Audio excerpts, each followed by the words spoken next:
कानी बहू। किशोरी लाल जी के बेटे राघव की शादी की बात जगह जगह चल रही थी, लेकिन किशोरी लाल जी को कोई लड़की पसंद ही नहीं आती थी। और उसकी एक ही वजह थी, किशोरी लाल जी का लालची होना। उनको लड़की वालों से मोटा दहेज चाहिए था और इसी चक्कर में एक दिन वो एक बहुत पैसे वाले के घर अपने बेटे का रिश्ता लेकर पहुंचे। उस आदमी का नाम था ओम प्रकाश। देखिए किशोरी लाल जी, मेरी एक ही बेटी है और मेरी सारी संपत्ति जायदाद सब कुछ मेरी बेटी नैना का ही है। पापा, नाम से लगता है बहुत खूबसूरत होगी।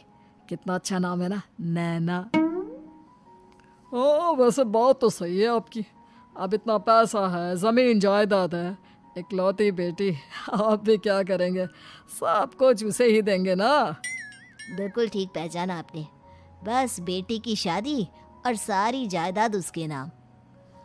पापा, बिना देखे हाँ कर दीजिए ना। इतना अच्छा रिश्ता फिर कहाँ मिलेगा?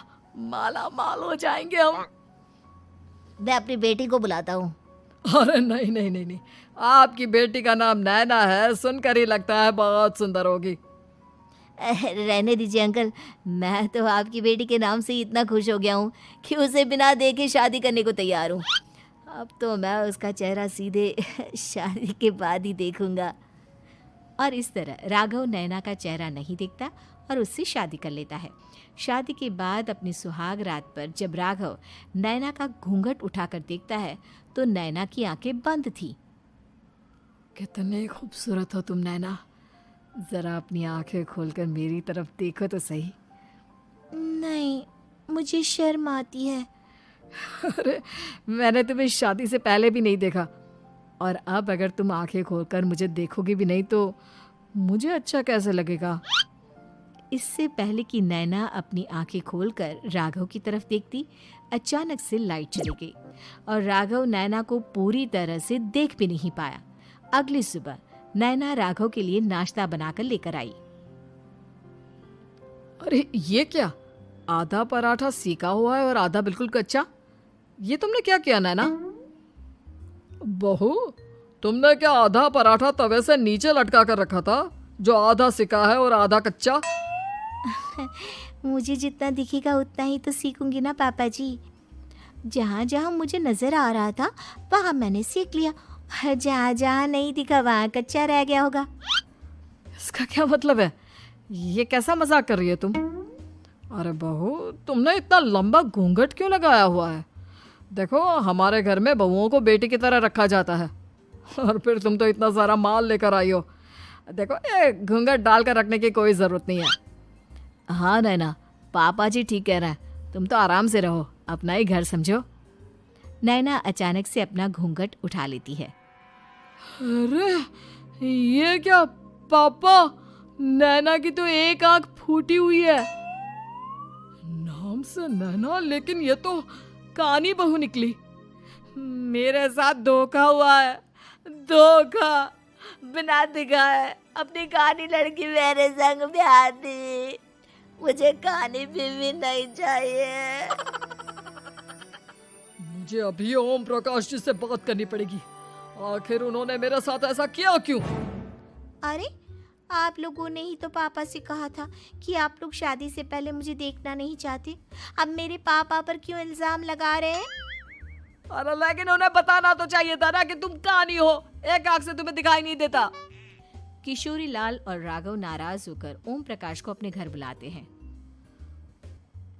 पापा जी, ये आपने क्या किया? शादी से पहले बताया क्यों नहीं कि नैना की आंखों में परेशानी है? अरे, आप ही ने तो लड़की देखने से मना कर दिया था। अरे लेकिन आप बता तो सकते थे।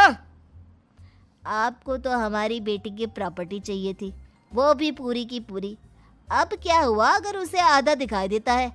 प्रॉपर्टी तो आपको पूरी मिल गई ना। अरे ये क्या बात हुई? मेरी शादी प्रॉपर्टी से नहीं, आपकी बेटी से हुई है। अब ये तो पहले सोचना चाहिए था, तब तो मेरी प्रॉपर्टी देखकर तुम्हारी जुबान लप लपा रही थी। लेकिन मैं कानी लड़की को अपनी बीवी बनाकर नहीं रख सकता। पापा, कुछ करिए ना आप। हाँ, करता हूँ। देखिए ओम प्रकाश जी, आप हमारे साथ ऐसा नहीं कर सकते। और तुम देखो, अगर तुमने मेरी बेटी से शादी तोड़ी ना, तो जो भी प्रॉपर्टी मैंने तुम्हें दी है वो तो पूरी की पूरी वापस ले ही लूँगा, और आधी प्रॉपर्टी तुम्हारी भी लूँगा। अरे मेरी आधी प्रॉपर्टी भला क्यों लेंगे आप? इसलिए क्योंकि मेरी बेटी को आधा नज़र आता है और उसकी नज़र अभी तक तुम्हारी आधी जायदाद पर ही पड़ी है। अब तुम उसे घर से निकालोगे तो कुछ तो लेकर जाएगी ना। और अगर हम आपकी बेटी को अपने घर की बहू बना कर रखे तो? तो तुम्हारी पूरी प्रॉपर्टी तुम्हारी ही रहेगी, और जो मैंने तुम्हें दिया है ना, उसमें से बस मैं आधा लेकर जाऊंगा। अरे लेकिन अब आप अपनी दी हुई प्रॉपर्टी में से आधी वापस क्यों लेकर जाएंगे? अगर मैं आपकी बेटी को अपनी पत्नी बनाकर रखने को तैयार हूं तो? इसलिए ताकि भविष्य में अगर तुम मेरी बेटी को धोखा दो तो उसके पास कुछ तो रहे जो पति का हो। वैसे मेरे पास तो बहुत कुछ है, लेकिन अपने पति की कोई निशानी तो उसके पास होनी चाहिए ना।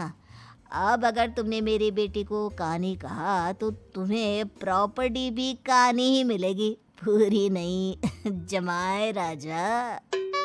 किशोरी लाल और राघव समझ चुके थे कि वो बुरी तरह फंस चुके हैं और अब उनके पास वहां से निकलने का कोई चारा नहीं है।